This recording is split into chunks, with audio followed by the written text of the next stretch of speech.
Good morning students. हम लोग 12th class के चैप्टर नंबर 4 जिसका नाम है सत्ता के वैकल्पिक स्रोत या केंद्र, इस चैप्टर की हम डिटेल करनी शुरू करेंगे। फर्स्ट वीडियो में मैं आप लोगों को केवल जो आपके चैप्टर की थीम है उस थीम की जानकारी देने का काम करूंगी।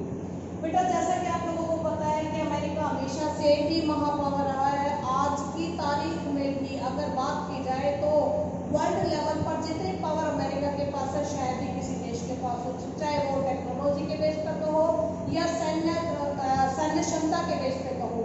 लेकिन ये सच्चाई है कि अमेरिका आपके हमेशा से ही महापावर के तौर पर रहा है। अमेरिका की पावर सेकेंड वर्ल्ड वॉर के बाद से ही एक्टिव हो चुकी थी, लेकिन जिसको कहते हैं ना कि प्रॉपर खोल के सामने आना वो 1991 के बाद हुआ है। क्यों? क्योंकि 1991 में यूएसएसआर का विघटन हो गया था। इसके बाद अमेरिका को किसी भी तरीके से या अमेरिका की पावर की तुलना किसी के साथ भी अब नहीं की जा रही थी। 1991 से लेकर आज हम 2020 में बात कर रहे हैं। 2020 तक अकेले अमेरिका के अलावा कोई देश ऐसा नहीं है जिसको हम महापावर की संज्ञा दे सकें। ठीक है, लेकिन अब कुछ एक उभरती हुई शक्तियां हैं, कुछ एक उभरती हुई शक्तियां जो अमेरिका के जितनी पावर तो नहीं रखती, लेकिन अमेरिका को पूरी तरीके से चुनौती देने का काम कर रही है। ठीक है, जिसमें कि आप लोगों का एक है यूरोपीय संघ। यूरोपीय संघ जैसा कि इसका नाम है, हमेशा ही आप लोगों का एसएसटी में ये बोला है कि हमेशा ही वर्ड के मीनिंग या वर्ड की बनावट के हिसाब से एसएसटी सीखो, अपने आप सारी चीजें क्लियर होती चली जाएंगी। मैंने कहा यूरोपीय संघ यानी कि यूरोप के देशों का समूह, यानी यूरोपीय संघ है, यानी यूरोप के ही देश हैं इस संघ में, यानी यूरोप के देशों ने मिलकर यूरोपीय संघ का निर्माण किया हुआ है। इसके बाद आप लोगों का आसियान आता है। आसियान आपका दक्षिण पूर्व एशियाई देशों का संगठन कहलाता है। ठीक है, दक्षिण पूर्व एशियाई, हम लोग एशिया में रहते हैं, आपका इंडिया एशिया में। ठीक है, आपके इंडिया एशिया में, आप लोग दक्षिण एशिया में हो।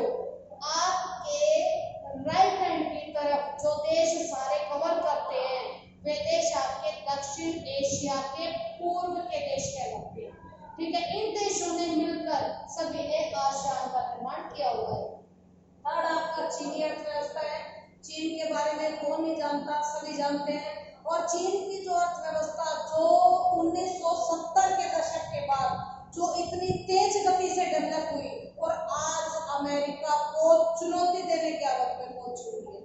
ठीक है, तो आप लोगों के पास ये तीन केंद्र हैं अमेरिका के विकल्प के तौर पर, यानी अगर अकेला अमेरिका अब महापावर नहीं रहा है, इसको चुनौती देने के लिए तीनों का निर्माण हो चुका है। और आने वाले 2050 तक ये उम्मीद, ये कहते हैं कि ये तीनों के तीनों इस हालत में पहुंच जाएंगे कि पूरी तरीके से अमेरिका को पीछे छोड़ने का काम करेंगे।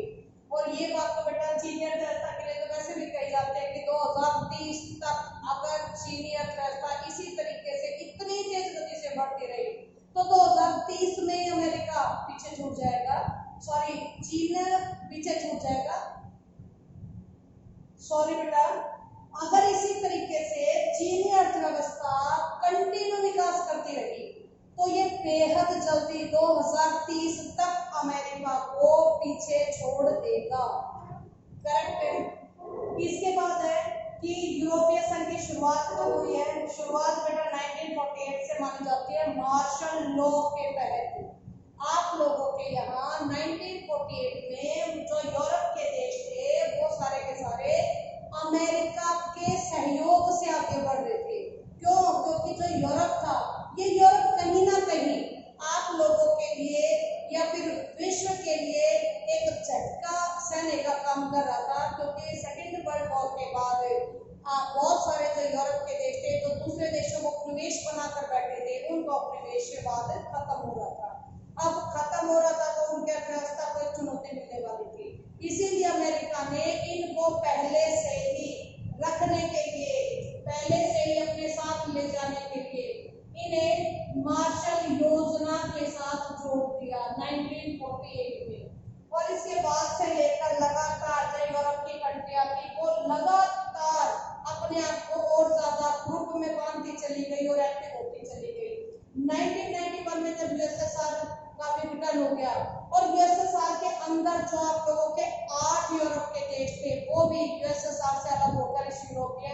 संघ में जुड़ गए और उनके सबके मिलने के बाद 1992 में इन्होंने अपने आप को यूरोपीय संघ के रूप में एक साथ स्थापित कर दिया, जिसको ये जो यूरोपीय संघ का निर्माण हुआ ये मोस्ट्रिस्ट संधि के तहत हुआ है। मोस्ट्रिस्ट संधि एक वो संधि है जिस पर हस्ताक्षर करने के बाद प्रत्येक यूरोप का देश यूरोपीय संघ में काम को होने लगा। ठीक है, इसके बाद आसियान सरकार एक जिसके पूर्व पूछी जाती है, जिसके पूर्व में आता था दक्षिण पूर्व एशियाई देशों का संगठन। इसकी शुरुआत 1967 से हुई है। 1967 में बैंकॉक घोषणा पत्र पर हस्ताक्षर हुए थे। शुरुआत 5 देशों ने करी थी, लेकिन धीरे धीरे करके 5 और देश उसके साथ जुड़ गए हैं। आज के टाइम पर आसियान में पूरे के पूरे 10 देशों का समूह काम करता है। ठीक है, और तब से लेकर ये आज तक कंटिन्यू काम कर रहा है और अमेरिका को बहुत बढ़िया से चुनौती देने का काम भी करता है। इसके बाद चीनी अर्थव्यवस्था बेटा आपको पता है 1949 में चीनी क्रांति के बाद यहाँ पर कम्युनिस्ट शासन व्यवस्था आ गई है। कम्युनिस्ट शासन व्यवस्था 49 से कंटिन्यू काम कर रही है चाइना में। ठीक है, लेकिन इस कम्युनिस्ट शासन ने बहुत कुछ खोया, बहुत कुछ पाया। खोने का काम स्टार्टिंग में हुआ 1970 तक इसकी अर्थव्यवस्था बेहद वीक थी। इसके पास इतनी विदेशी मुद्रा भी नहीं थी कि ये विदेशों के साथ जाकर अपना व्यापार कर सके। लेकिन वही होता बेटा कि हमेशा टाइम एक जैसा नहीं रहता है। 1970 के दशक में चीन ने कुछ अहम फैसले लिए। सबसे पहली बात ये अमेरिका की तरफ मुड़ा, अमेरिका इसका मित्र बना। इसके बाद इसने कृषि, उद्योग, प्रौद्योगिकी और विज्ञान इन चारों क्षेत्रों में पूरी तरीके से अपने आप को आधुनिक बनाया। और जो सबसे बड़ा फैसला था इसके अर्थव्यवस्था को लेकर वो था 1978 में मुक्त व्यापार की नीति करना या मुक्त द्वार की नीति को अपनाना, जिसको आप ओपन डोर की रणनीति का नाम भी बोलते हो। ठीक है, इसके बाद से कभी चाइना ने पीछे मुड़ के नहीं देखा और चाइना इतना बड़ा पावरफुल देश बनता चला गया कि आज 2020 में वो अमेरिका को भी आंखें दिखाने का काम कर रहे हैं। ठीक है, अब बेटा पहले मैं मैप के माध्यम से तुम्हें बता दूं कि यूरोप में कौन कौन सी कंट्रियां हैं, नई कौन सी हैं, पुरानी कौन सी हैं, और आसियान में कौन कौन सी कंट्रियां हैं, कौन सी पहले जुड़ी है, कौन सी उसके बाद जुड़ी है, कौन सी पर्यवेक्षक कंट्रियां हैं। ठीक है, और चाइना की स्थिति भी हम लोग देख लेते हैं कि किस तरीके से हम लोग पूरे तरीके से इसको समझते हुए वर्ल्ड के मैप के साथ आगे बढ़ने का काम करते हैं। ठीक है, चलिए भाई अब हम लोग निकालते हैं आप लोगों का मैप। अब देखो बेटा ये आप लोगों के सामने यूरोपीय संघ का मैप है। ठीक है, इस यूरोपीय संघ के मैप में आप लोगों को जो ये ज़्यादा डार्क नज़र आ रहे हैं, ये डार्क वाली जितने भी कंट्री हैं वो सारे के सारे यूरोपीय संघ के पुराने सदस्य हैं। यानी कि 1948 से जो प्रयास चल रहे थे इसको बनाने के, 1992 में जब इसको एक नाम दिया गया, प्रॉपर जो नाम दिया गया, वो प्रॉपर नाम देने के बाद ये कंट्रियां 8 जुड़ी। ये वो कंट्रियां थी जो यूएसएसआर के साथ थी। ठीक है, विघटन होने के बाद ये भी जुड़ गई थी और 1992 में ये सभी को इकट्ठा मिलाकर इन्होंने यूरोपीय संघ का नाम दे दिया था। ठीक है, अब आपके पास एक छोटा सा क्वेश्चन आता है बेटा कि यूरोपीय संघ के 5 पुराने और 5 नए सदस्यों के नाम लिखो। तो जो 5 नए और 5 पुराने हैं, जिसमें आप लोग प्रॉपरली देखोगे कि यहाँ पर आयरलैंड है। सबसे पहले मैं वो देश लेके आऊँ जो आप लोगों के लिए सबसे ज़्यादा ईजी पड़ेंगे। जब आप यूरोप की कंट्रियों को सामने रखते हो तो इजी नाम, जैसे कि इंग्लैंड हुआ, ठीक है, जिसको यहाँ पर यूके यूनाइटेड किंगडम के नाम से ये दिखा रहा है आप लोगों को। ठीक है, इसके लिए भी एक छोटी सी बात आपको बताऊंगी। पहले ये देखो कि इंग्लैंड है यहाँ, इसके नीचे फ्रांस है, फ्रांस के नीचे आप लोगों का स्पेन है, स्पेन से ही कट के छोटा सा देश आपका पुर्तगाल बना हुआ है। ठीक है, इटली हुआ आपका, यहाँ जर्मनी भी है, जिसको जर्मनी है, आयरलैंड है, बेल्जियम है, लग्जमबर्ग है, ऑस्ट्रिया है, स्वीडन है, फिनलैंड है। यानी ये सभी देश जिनके नाम मैंने अभी बोले, ये सारे के सारे आप लोगों के यूरोप के वो पुरानी कंट्रियां हैं वे पुरानी कंट्रियां जो 1948 से अमेरिका के साथ मिलकर अपनी अर्थव्यवस्था को सुधारने की कोशिश कर रही थी। ठीक है, लेकिन जब 1992 में यूएसएसआर का विघटन हुआ तो ये सभी कंट्रियां जो आप लोगों को नजर आ रही है, ये सारी की सारी जो उसके साथ थी, बाद में ये भी आकर इसी यूरोपीय संघ में शामिल होगी।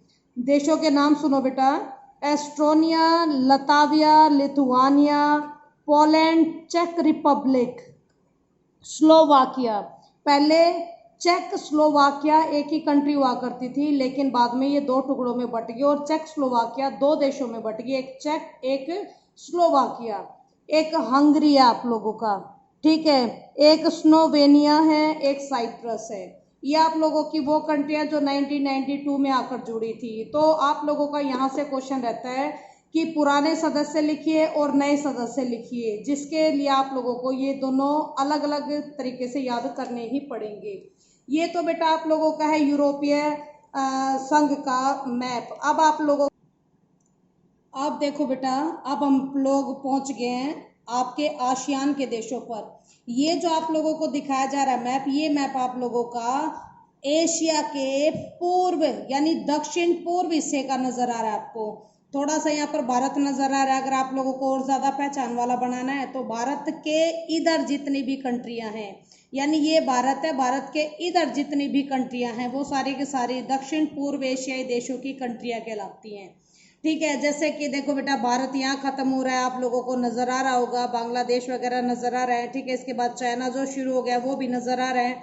इस चाइना को हम लोग जो तीसरी चीनी अर्थव्यवस्था पढ़ा है, तो हम लोगों ने बेटा यहीं पर देखो आप लोगों का कि भारत से भी क्षेत्रफल की दृष्टि से बेहद बड़ा है चाइना, और इसके ऊपर मंगोलिया, मंगोलिया के ऊपर रूस। तो ये जो चीनी अर्थव्यवस्था है, इसकी बढ़ोतरी भी आज के टाइम पर अमेरिका के लिए सिरदर्द बनी हुई है।